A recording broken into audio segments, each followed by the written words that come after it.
Here is James in Harvey, Louisiana, Independent Line. Hi, James. Morning. Thank you for giving me an opportunity.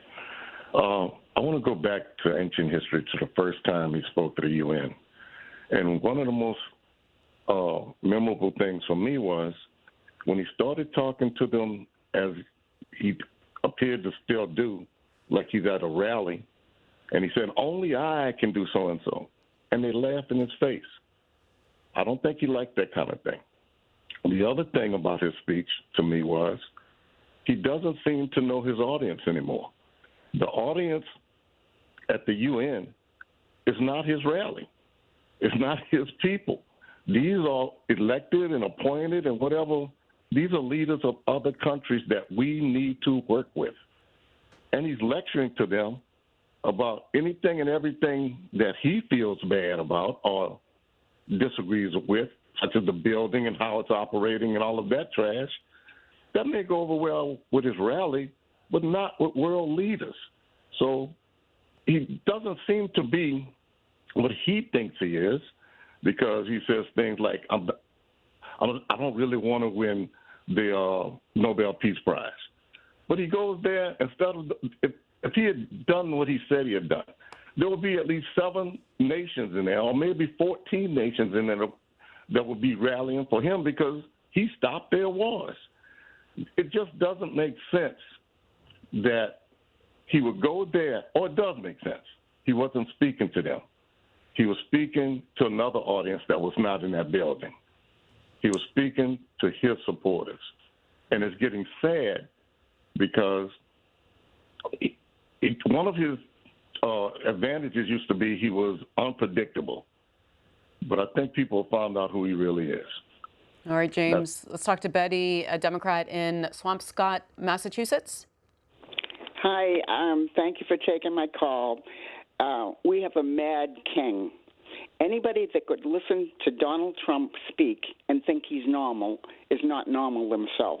He's mad. He should be hospitalized. His cabinet are all fools. They're incompetent. They're all criminals.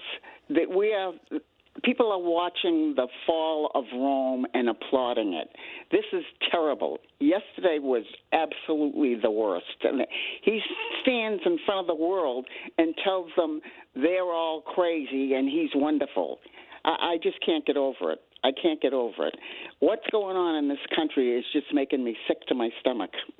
I'm in my 80s. I have never seen anything like it.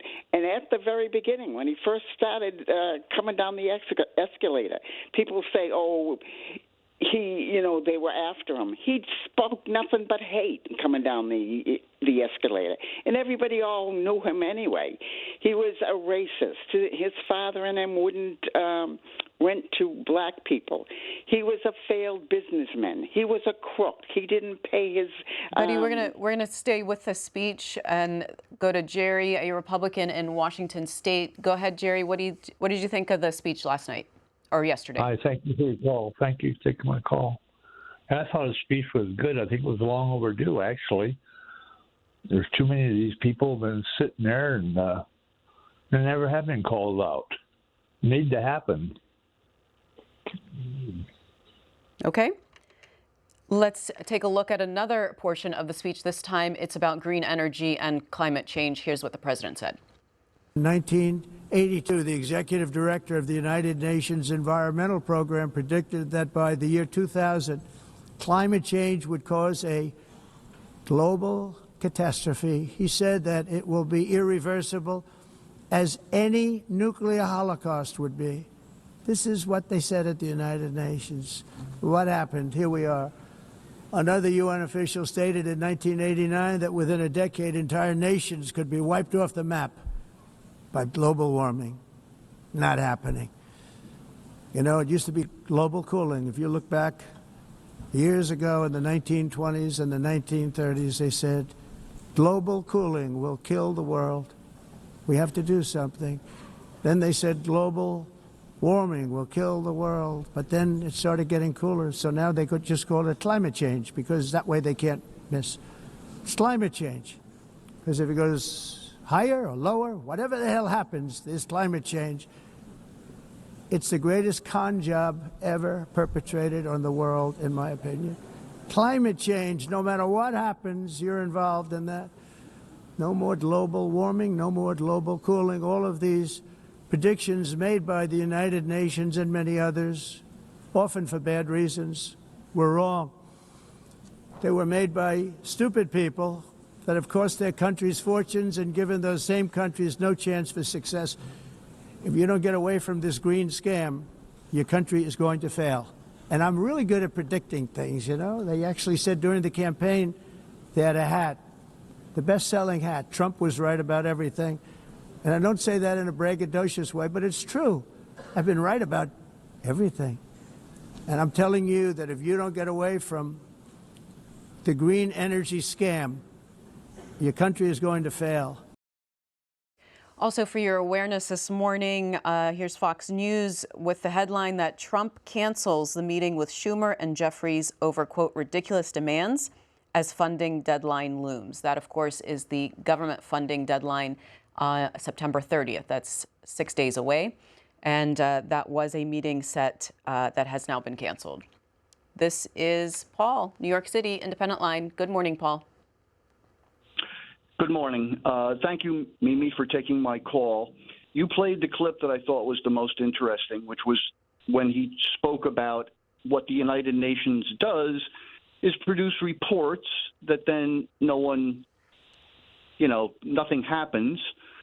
And then the rest of the afternoon, I actually watched the Security Council debate both the Israeli-Palestinian issue and then the Russian-Ukraine issue. And the fatal flaw of the United Nations, and everyone knows it, is the permanent members, of which the United States is one, because nothing will happen with the Ukraine-Russia situation because Russia vetoes everything that comes out.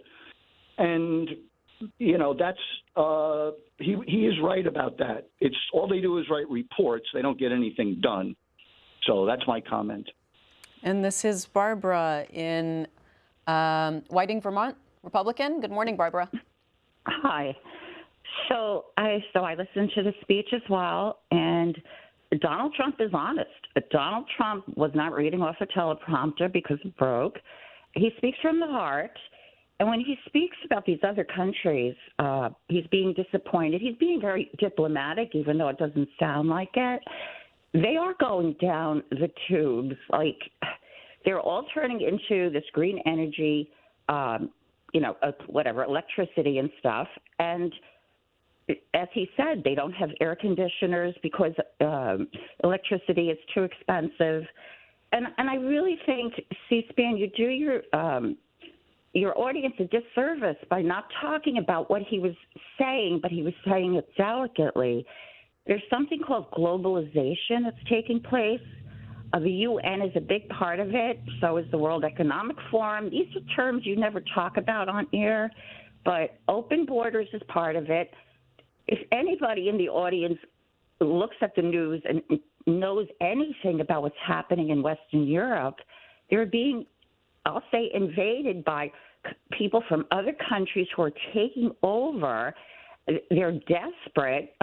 London, England, as one. London, maybe the mayor thinks it's great, but the people don't. Their culture is gone. They can't speak openly they can't hold their flags anymore. So they're really being, we talk about authoritarianism, like they're really being squashed, they're being arrested.